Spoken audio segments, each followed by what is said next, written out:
So in the Boruto manga, we finally had a chance to see Code fight for the very first time against a decent opponent, that being Boruto's new Karma Seal form, Karma Seal V2, whatever you want to call it.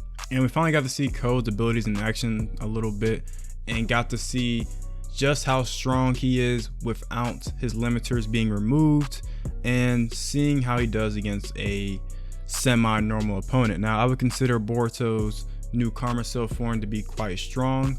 A lot of people are even saying this form might even compare it to Naruto, but I think I want to make a whole nother video for that. We're looking at Code fight, and Boruto is keeping up with this guy, and very early on in the fight, Boruto figures out his belt strap ability and actually rips him out of the belt straps. Now, I think this is an important moment in the chapter, and it's something that I overlooked in my chapter review, but it's very evident that Code's ability, his belt strap ability, has a clear weakness. Now, I think when this belt strap ability got first introduced, I think a lot of people, including myself, were like, yo, this ability is like OP. Even Shikamaru sort of compared this to like the Flying Raijin Jutsu, which I'm going to talk about in just a second, but you know, kind of thinking that this ability is going to be like really broken, really overpowered. But in that fight with Boruto, it kind of seems like this ability is good, don't get me wrong, but it's not as strong as we think. I don't think that this ability is, you know, Flying Raijin level strength to where it's very hard to counter. But seeing that Boruto was able to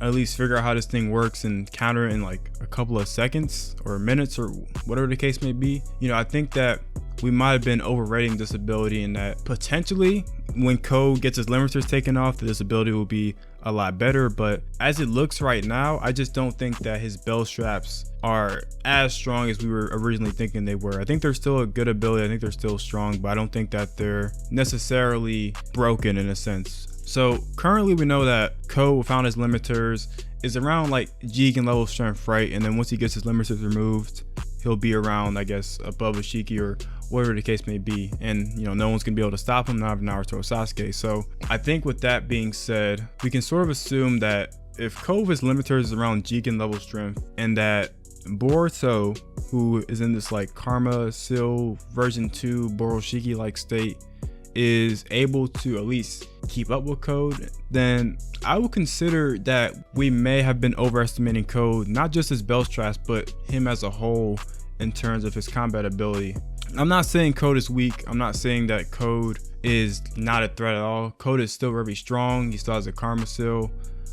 He still has the claws that are pretty powerful too, and he has the belt straps, which, like I said, they're still good, but I don't think they're as good as we originally thought. I think that as long as Code has his limiters, he is going to have a hard time, because originally Code was like, I could take on Naruto and Sasuke, but I would like to have these limiters taken off first, that one well prepared. And now I can kind of see why Code would actually want to get his limiters taken off first, because the way he's kind of going up against Boruto right now, he would definitely need his limiters taken off to fight Naruto and Sasuke, and maybe even Shikamaru too, right? So just as right now, I don't think that a Code with his limiters on poses much threat to Naruto and Sasuke combined. Now maybe a one-on-one fight with either of them, he could potentially defeat them, but I say right now, I don't potentially see Code beat Naruto or Sasuke as a combined team, because if, you know, Boruto's able to keep up and actually figure out how his, you know, belt straps and whatever work, then I'm sure Naruto and Sasuke will be able to do a way better job than Boruto's doing right now. Now there's always the thing where it's like, is Code actually going all out against Boruto, right? Because I don't think Code has the intent to kill Boruto right now. I may be mistaken. I think he just really wants to just get Kawaki and bring him to Ada for questioning. And I think, you know, later on down the line, Boruto will be needed for the sacrifice. So there is that too. But man, it seemed like Code was, you know, really putting up a fight against Boruto. And there was a couple of cases to where Boruto almost caught him off guard with like the Vanishing Rasengan, which I said before, the Vanishing Rasengan, probably one of the best moves that Boruto has, because it's an invisible jutsu where you can't really see if you don't have like a special dojutsu, that it hits really strong, and because it's invisible and because it hits pretty strong, it just makes it that much more deadly. So Code himself almost got hit by that, and you could kind of see like some little worry in his face that, hey, kind of shouldn't be playing around with this, that hey, this Boruto guy is actually giving me some, a run for my money, and that I'm having more issues than I originally thought I was going to have. So yeah, Code without the limiters is very interesting, and I want to compare it to the Flying Raijin because that's one of the comparisons that Shikamaru made. He said it sort of functions like the Flying Raijin jutsu, to where Code can sort of teleport to these belt straps to wherever they are. And with the Flying Raijin jutsu, really one of the weaknesses of that one is, I guess if you get rid of the kunais with the seal on them, but the workaround with that is Minato can place that mark on people too. So that is kind of like the workaround and kind of what makes a Flying Raijin, overpowered in a sense. But with these belt straps with Code, my question really is for Code is, can people just remove these belt straps from areas, or I don't know what the case is for that. I wonder if it works even better than the Flying Raijin in that these belt straps sort of stay stuck to the surfaces and are, not going to get undone as easily as like a kunai would.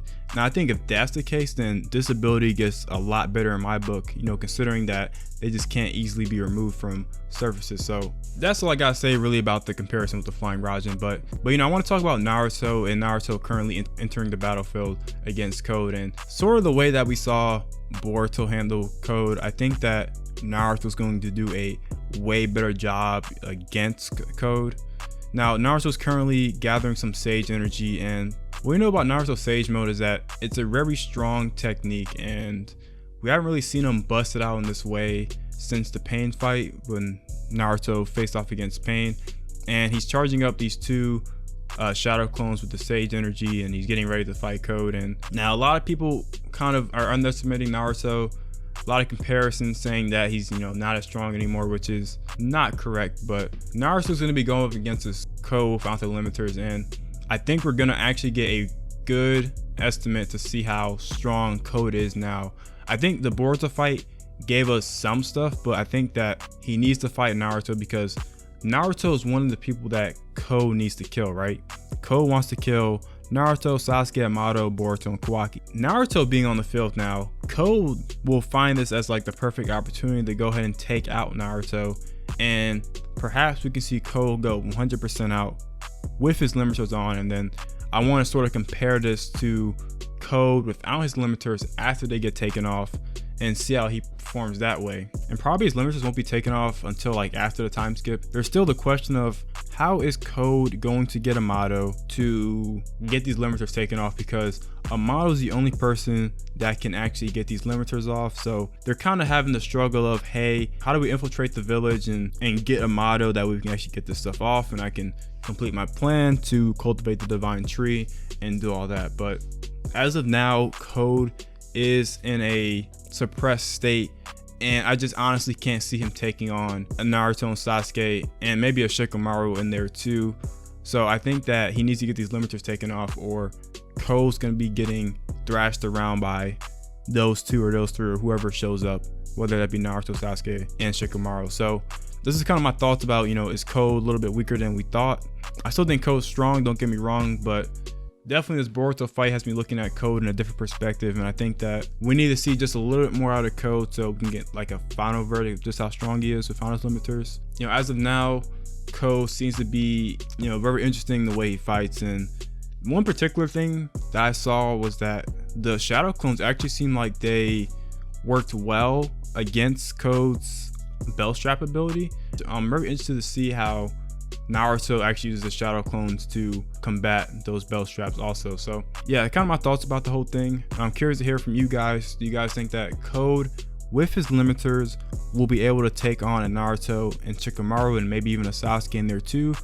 And do you think that Code is a little bit weaker than we originally thought, and that some of his abilities are actually easy to counter, and that Naruto and Shikamaru should not have any trouble fighting Code? So kind of curious to hear what you guys have to say. Anyways, make sure to like, comment, and subscribe, and join the Discord.